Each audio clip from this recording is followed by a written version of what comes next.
તો જો હરીએ મને નવો મોબાઈલ લઈ દીધો છે, એ પણ 15 Pro Max. હું કેટલી ખુશ થઈ ગઈ હતી કે તમે વાત જ જાવ દો. ને બપોર હતું ને તોય મેં પપ્પાને કીધું જાઓ તમે મારા હાટું રગડાપુરી લઈ આવી દો. તો પપ્પા રગડાપુરી લઈ આવ્યા ને મેં ખાઈને પછી કીધું ગટ્ટુ આરે ઘડીક રમીએ ની યારે તો હરી આવી ગયા. તો પછી અમે રેડી થઈને નીચે ઉતરી ગયા કેમ કે અમારે જવાનું હતું પૂણા ગામ બાટલો દેવા. તો અમે ત્રણેય નીકળી ગયા ને બહારનું વેધર બહુ મસ્ત હતું. મારા નવા મોબાઈલમાં શૂટ કરતી હતી અને એકદમ ક્લિયરિટી બહુ મસ્ત આવતી હતી. અને ગટ્ટુને ક્યાંક બહાર જાય ને એટલે એને તો છે ને મજા જ પડી જાય.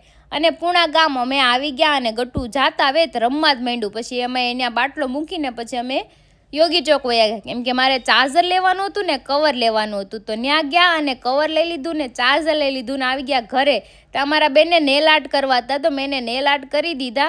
ગટ્ટુને નેલ આર્ટ કરી દીધા ને અમારે જવાનું હતું બહાર. તો હરીમન કે હાલ ફટાફટ રેડી થઈ જાય આપણે બહાર જવું છે ને 4 વ્હીલ કાઢી. 4 વ્હીલ લઈને અમે નીકળી ગયા મોટા વરાછા જવા માટે કેમ કે ત્યાં અમારે કામ હતું. જો ટપ્પુ આવી ગયા હું તો હોય જ તે ને કેમ કે મારે જ કામ હતું. ક્રિનાલેતી, મયુરભાઈ, હરી અને આ બધા જો હા ને હી કરતા હતા. પણ વાત શું હતી ખબર, મનોજભાઈ બાયુ આરે વાત કરતા હતા, બાયુ ગયેલા હતા. અને સંજયભાઈ જો ઈ હોતે આવી ગયા હતા. મેં આ સંજયભાઈને કીધું આજ તો તમારે મને પાર્ટી દેવાની છે. તો એ લઈ ગયા અમને મેકડીમાં ગયા અને મસ્ત મજાના બર્ગર લઈને ખાધા. હો ભાઈ પેટ પૂજા કરી એટલી. તો શું તમને પણ એવી સરપ્રાઈઝ આપી છે તમારા ઘરવાળાએ કે તમે માંગ્યા વગર તમને આઈફોન ગિફ્ટ કરે?